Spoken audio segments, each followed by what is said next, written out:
Welcome back to Hardball. It isn't often we can combine Lady Gaga, Senator Harry Reid, tweets, and military policy into one segment, but tonight we can. Lady Gaga, who dominated this year's Video Music Awards, sent this tweet and photo. It reads, "Gay veterans were my VMA dates. Repeal Don't Ask, Don't Tell. Call Harry Reid to schedule Senate vote." Well, Senator Reid scheduled a vote. He's bringing the matter to the floor as part of the Defense Authorization Bill, and Reid tweeted this today in reply to Lady Gaga. "There is a vote on DADDT, that's Don't Ask, Don't Tell, next week. Anyone qualified to serve this country should be allowed to do so."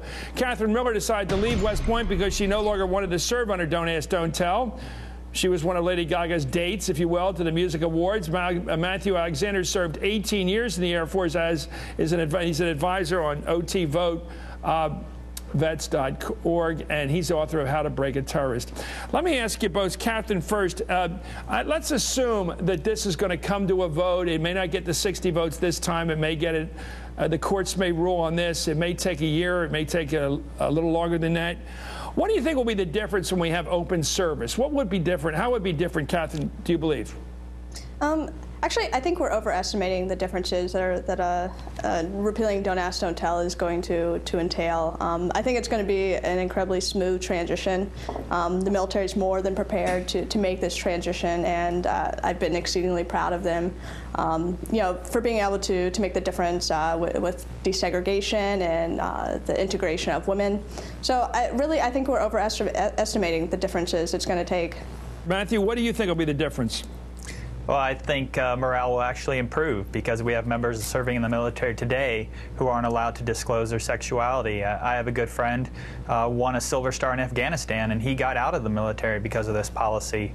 Not even because he was forced out, but because he felt it created an atmosphere that wasn't conducive to him continuing to serve. And so we lose good people because of it, and we're all the worse for that.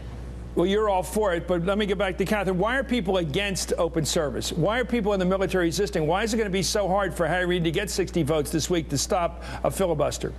Who's resisting us? Because the public seems to be for it. Well, who's fighting it?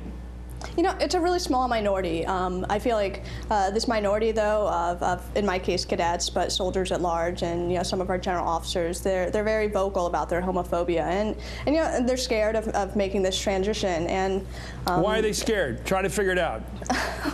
I mean, I think that's a difficult question. Mainly because there's a big generational gap between the general officer corps and our young rising leaders, our second lieutenants, because homosexuality is something. It's a fairly new concept to these people. So I think the generational gap is causing a lot of fear and discomfort at the higher levels. Matthew, why are people against it? Why are we arguing this thing? Because young people, I know that all the numbers, in fact, the country is pretty much overwhelmingly for open service now. But yet I predict they're not going to get the 60 votes. So I'm telling you why I'm bringing this up. There is a cultural resistance. Jim Webb, the senator from Virginia, there are people in the Democratic Party, certainly John McCain in the Republican Party with a lot of military background. They don't want this. Well, it's a political issue is why it's not reflected by the people in the military, especially the younger generations of people in the military. It's definitely not reflected by the public, who acknowledges that we already have homosexuals serving in the military who are performing admirably. They're already serving side by side. They're already sleeping in the same tents. The logistics of it that people use as an excuse are not even valid because homosexuals are already serving in the military, and we're already performing our missions without them being able to serve openly. But allowing them to serve openly will give everybody an equal chance to serve this country based on their competency, not based on their sexuality. Well, let me ask you about a couple of things that might trouble some people. You could call it homophobia, but it's part of the debate here. Some people argue that we've separated the sexes in the barracks for good reason. They go out on leave, whatever, they mix among the genders, and they have whatever sex they enjoy or whatever. They certainly have romance and attraction, but the way they separate people who are attracted to each other is they put them in different barracks. Do you have to make any kind of adjustments once you have open service for gay folk as well, gay people as well? Your thoughts, Katherine? Just leave the military conduct requirements exactly the way they are. I mean, absolutely. I think we have a uniform code of military justice, and we have regulations already in place to regulate conduct. And if there's a problem, we're going to address it.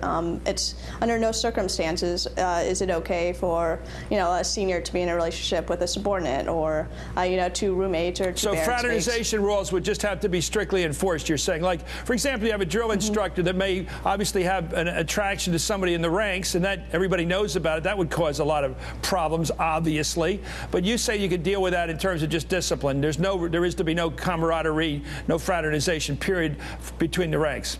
Right, adhere to existing military policy that we have, already regulating these behaviors. If it's unacceptable behavior for heterosexuals, then it's also unacceptable for homosexuals. We're not asking for special treatment. We're asking for equality in this. And Matthew, you don't see any problem, because I hear these arguments made by, I was in the Peace Corps. We didn't have any of these issues, obviously. But the fact is, there's people who argue you can't have them in the same barracks, people who are attracted to each other. Do you see any requirements for changing the rules to make that obviously a more disciplined situation than it has to be right now? No, I don't, Chris. I've been a criminal investigator for the military for almost 8 years, and we quit investigating homosexual conduct years ago because we realized it doesn't affect unit morale. It's based on, we have a uniform code of military justice, and our investigations and our corrective action should be based on conduct, misconduct, and not on someone's sexuality.